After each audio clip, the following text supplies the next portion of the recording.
gotta make something or I gotta take some. Even if it comes down to hustling and pumping, I'ma do whatever to avoid the stormy weather. Got my act together, either make a Hey, what's up, everybody? It's your boy Mood616 here, and yes, it is that time again. It is week 4, or episode 4 of Top 10 Tuesdays. Yeah. I just want to give a big shout out to everybody that's been doing it with us here.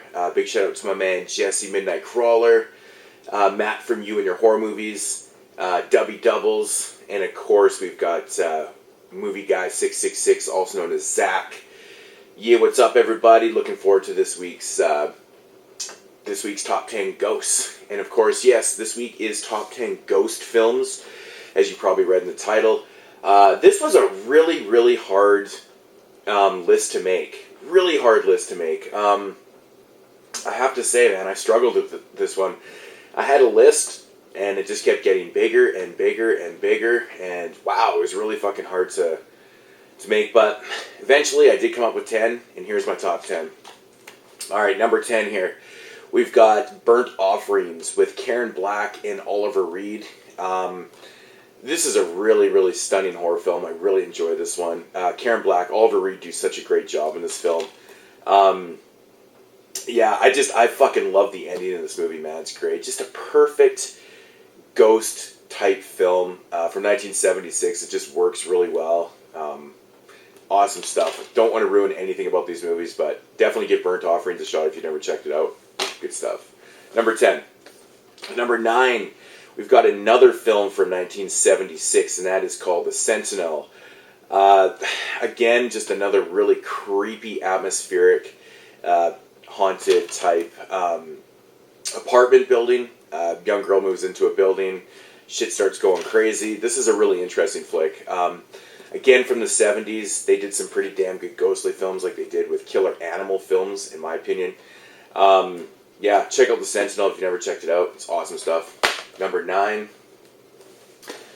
Number 8 is House on Haunted Hill, Vincent Price. Of course, this movie has to make another leap into a top 10 video. Of course, this was in my top 10 Vincent Price.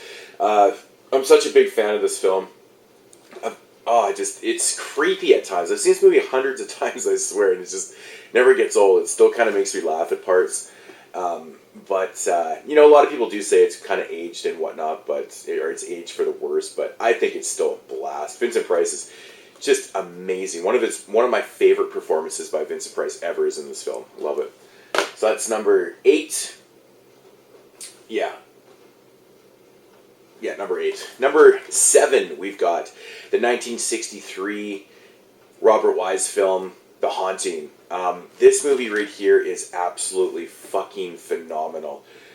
Great atmosphere, and it's genuinely creepy as shit, man. It actually kind of terrified me the first time I watched it. It's just really it just builds so perfect, and great performances, great setting in this castle. The castle is just fantastic in this. You cannot go wrong with The Haunting. I really need to upgrade this movie to Blu-ray. It's just such an amazing film. Definitely check out The Haunting. It's awesome. Awesome film. Alright, that was number 7. Number 6, Criterion Collection, Carnival Souls. What an amazing, amazing film. I'll never forget the first time I watched this movie. It absolutely stunned me. I was just blown away by it. Absolutely blown away by the ending. Amazing atmosphere, good performances, just creepy as fucking hell. Like, this dude is so creepy in this movie. What can I say, man? This version here's got the theatrical version and the extended director's cut on it too. I believe the director's cut is about 5 minutes longer. Adds a little bit to it, not a whole lot, but Carnival Souls, an amazing film. You have to check this out. It's so worth your time. Alright, so that was Carnival Souls, number 6. Number 5 is The Entity. I believe this movie was shot in it even says 1981 on the back here. I don't think it came out to 1982 though. I had this part of my 81 series though. Barbara Hershey, amazing story. This one is really, it's a really intense, fucked up story about a girl that's basically being haunted by like an evil spirit that actually starts raping her, like really viciously beating her up and raping her and stuff, and then she tries to figure out what the fuck is going on, and then she gets these paranormal investigators involved and whatnot and stuff. And, like, I mean, these vicious attacks happen in front of her kids, and it's just really crazy. Of course, based on a true story. But when the rapes happen in this film, the music that hits is just so hard-hitting and just effective. And it's a really long film.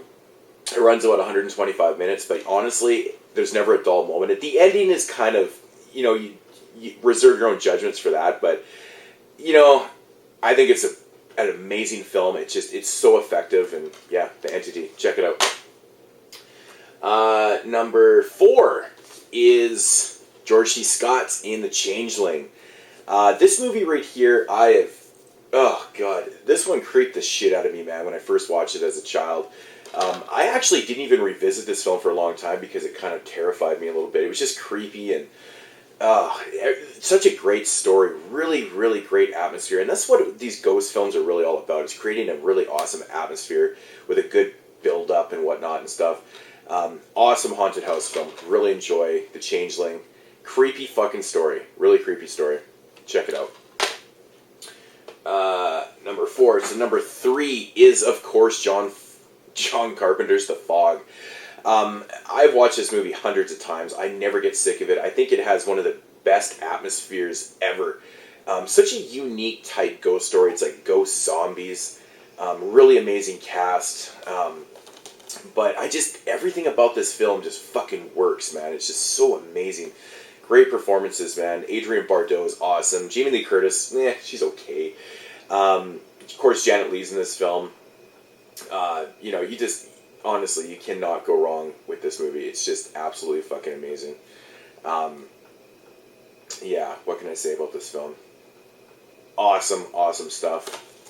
You got no mustache from Tom Atkins. Like, so bizarre. But yeah, check out, everyone knows about The Fog. It's a beautiful film. It's so effective and it's awesome. Number 3. Number 2 is The Phantom Carriage from 1921. Now, me and Zach were talking yesterday, and I kind of had to revamp my list a little bit because I didn't really think about this being a ghost film until I actually thought about it, and I guess it really is a ghost film. It's about this dude that gets killed, or that dies, and, you know, basically has to drive this phantom carriage for the next year, gathering up souls and stuff. But it is a ghostly thing. So, essentially, this kind of is a ghost film. It's a different type of ghost film. Really, really different. I reviewed this on Body Bags, gave it a perfect 10 out of 10. This is a beautiful film. It's just amazing.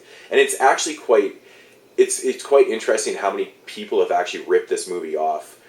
Certain parts in the film and stuff. I don't want to give anything away, but oddly enough, the next film actually has a part that was could have been taken from this film. Who knows? It could have been a coincidence, but who knows? This movie is fucking amazing. One of the best movies ever made, in my opinion, The Phantom Carriage. Number 2. And, of course, at number 1 is Stanley Kubrick's The Shining. This is a film that I never get sick of. I can watch this movie over and over and over again, and it's really surprising because it's so long. It's like, I don't know, 2.5 hours long or something like that, but it never gets boring. Like, just the build-up at the Overlook Hotel. I just fucking love how they get up there. There's no snow, and then it starts getting weather, and then shit starts going down inside. I just love the way this film develops. You know, say what you will about the movie with all the hidden messages and stuff, and it's a pretty interesting film to talk about, but great performances. Shelley Duvall's amazing. Jack Nicholson's fucking amazing in this film. Great effects, great story, great ghostly, you know, parts to it and stuff. It's overall an amazing film. I couldn't say enough good things about it. So, all right. So to recap this, I don't know how I'm gonna do this here, but yeah. Number 10, Burnt Offerings. Give it a shot. It's amazing. Number 9, The Sentinel. Number 8, House on Haunted Hill. Number 7, The Haunting. Number 6, Carnival Souls. Number 5, The Entity. Number 4, The Changeling. Number 3, The Fog. Number 2, The Phantom Carriage. And number 1, The fucking Shining. Awesome, awesome stuff. Man, I had a really, really hard time with this list. I mean, I just made this top 10 list without having Poltergeist on it. I love Death Ship. I love Incubus. I love The Uninvited from like 1944. The Devil's Backbone. The Legend of Hell House. I mean, it's just so crazy to leave off so many films. House from 1977 is a really good one. Amityville Horror. You know, there's so many good ones that I give honorable mentions to, but, you know, that's going to do it for my top 10 list. Hope you guys enjoyed it. Talk to you guys later. Peace out.